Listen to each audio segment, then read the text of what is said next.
Hey there, audio friends, welcome back to the channel. And regardless of what you might think of Bluetooth, noise canceling, and all that stuff, whether it's hi-fi or not, it certainly is very convenient to own a set of headphones like that.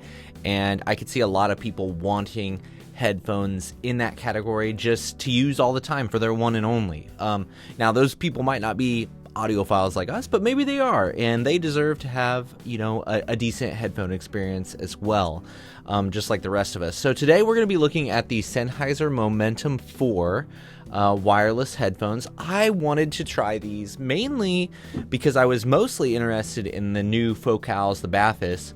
But then I saw Darko do a review of these, and he gave them a pretty glowing review, really, and compared them against the Bathis a lot, and he was pretty favorable towards these. So I thought, I wouldn't mind having a set, and maybe I could use them. They might be a good bedside set of headphones, or certainly, out and about, house chores type of thing. So that's why I wanted to try these out, and we'll dive into how they kind of function, if they fulfill that niche for me, and then what the sound's like, and ultimately whether I'm gonna keep them or not. So let's take a look at what we get with the Sennheiser Momentum Wireless. You can see it comes with a pretty nice little travel case, kind of a heather gray fabric, which is matched on the headband there, which I like. It's a larger case. It's pretty flat. They don't really fold up at all, which I wish they kind of did. The previous iterations of the Momentum folded in a much tighter, and I appreciated that. But they didn't come with as nice of a case, I didn't think, either, though. So, it is what it is. You got a USB-C cable for charge in there if you need another one of those. You've got an airplane adapter. I assume you have an aux cable that would go here. I don't know. This one was missing it, though, so I don't know. Take that for what it's worth. Of course, I bought mine used, though, so, who knows. But all in all, the case is fine for the most part. I found the build to be pretty nice on these guys. I mean, it's definitely a plastic build, but it's well done. It's subtle. It's lightweight. It doesn't feel like it's going to break. You got a nice bit of articulation and swivel there that you can do, and you can, of course, lay the headphones flat, which is always nice, or, you can bring them down and put them on your head like this, or, it's easy to get a good fit with them, too. So they're fairly comfortable, I found. They don't give me any hot spots or anything like that. The pads are just big enough to get over my ears and to where I get a really nice seal with them. Headband material is on the underside. It's almost like a memory foam, kind of like rubbery material, which I think is pretty nice, and it doesn't seem like it's going to stain or wear weird or anything like that. The pads, memory foam, very comfortable, adequate amounts of cush to them, and like I said, just big enough, I think, for most people that it'll work well. As far as controls go, you don't have much for physical controls, just the button there for on-off pairing, things like that. But you do get touch and swipe controls on the cups to control various things like, forward, back, volume up, down, that type of stuff. Change in ANC and things like that. And I thought all of that stuff worked really well. A lot of times I don't like touch controls because they can feel kind of hazy and you're not really sure if you're swiping up or over or what exactly. I didn't have any trouble using that on this guy here. Connectivity, the Bluetooth was really solid for me. It pairs almost instantly, and its connection is very pervasive. One thing that I kind of don't like is it seems to, rather than shut off a lot of times, is it goes into like a sleep mode. So I found my phone connecting to it even when I didn't want it to, when I had thought I had turned them off. So that was kind of a weird thing.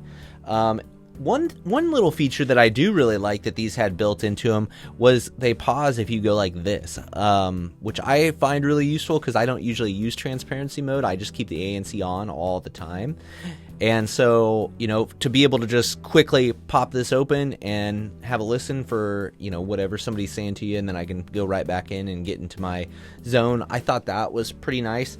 So as far as all the consumery type features and stuff like that, I think these things are great. The ANC I thought was really good on it, certainly competitive with the last set of Sonys I had, which was the XM3 admittedly, but I mean it's definitely ahead of what the Momentum 2 was when I had that one. So they're catching up with Sony and Bose is what I would say with ANC, and it's certainly better than my little Soundcore true wireless system here for sure.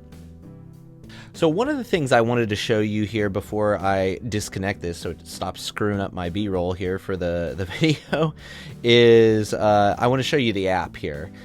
I found the app to be a little bit underwhelming, if I'm being perfectly honest with you. I've had, since I've got it, you can see it's asking me to do this firmware update. I've tried to do that firmware update like 4 or 5 different times, and it takes like 20 minutes, and I've never gotten it to work, so that's been kind of a bummer for me.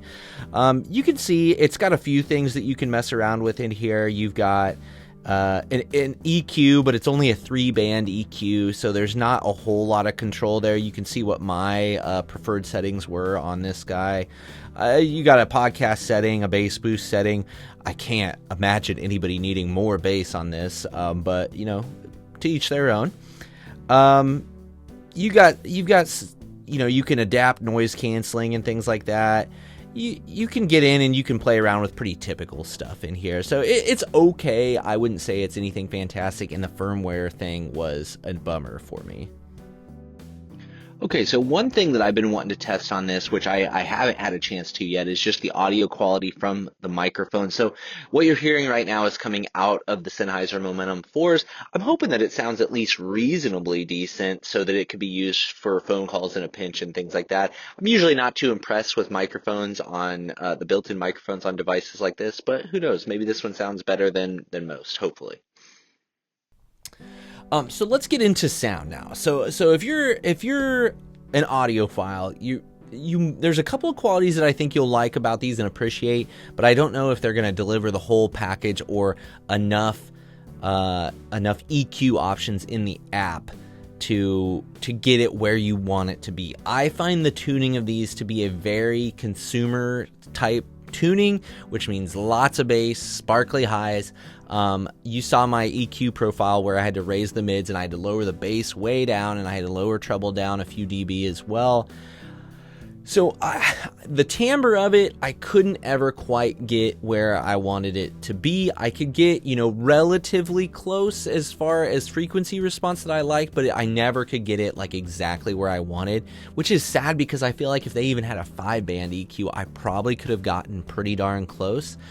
For me, I had to bring the bass down so much because there's just such a big quantity of it that then I felt like my mids turned out to be a little too thin. And I wish I need another slider there kind of in between another bass or a couple more bass frequencies that I can tweak and adjust, and I think I could have got it nailed down pretty well. That being said, I do feel like these do a really good job as far as the amount of detail you're getting for the price here, which I bought mine for only $175 on the used market. I mean, they're more closer to like $275 new, but I'm already seeing quite a few in the used market, so you can keep an eye open for those. But for that price, I feel like you're getting a decent amount of detail, certainly better than the Momentum 2s were, certainly better than the XM3s were that I had.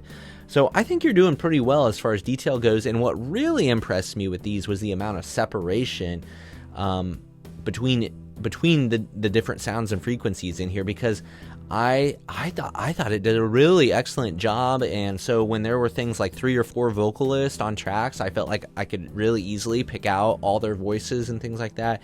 Instrument separation and stuff, it's just all really, really good.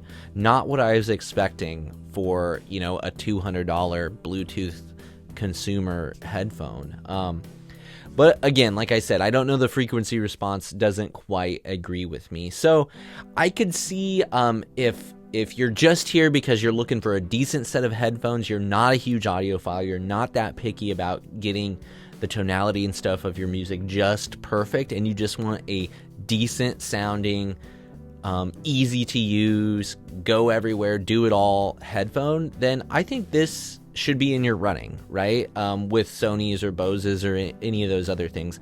I don't think they're going to be any worse than any of those, and probably I would guess they're actually a step up in sound over a lot of that stuff that's out there. So is it going to now, if you're an audiophile, is it going to satisfy you? I don't know. For me, I don't think they're good enough that they can really replace any, like, my closed wired headphones that I'm enjoying using right now, which is the Ether CX. And even they wouldn't compete with something like the 17.7X Go or the Argons. Those are all some that I had and enjoyed, but right now it's the Ether CX that have been JM modded. But if you're, again, just like a normal person and you're just looking for a decent headphone that sounds decent, does good ANC, good Bluetooth, good battery life, all that stuff, then you know, these could be for you, and you certainly should give them a look. So yeah, I think for me, for convenience, I'm just gonna stick with my true wireless system when I need ultimate portability and convenience. And I think when I'm using something like this, I'm still just gonna go wired. And you know, that might just be me being a little kind of anal audiophile, but that's where I'm at. So as always, I thank you for your time. If you have any experience with these, you know, feel free to drop those down below, especially if you've tried these versus some of like the Bose and the Sonys and stuff like that, so you could give maybe some comparisons to people that might be looking for that. That would be much appreciated. Questions, comments, all that stuff.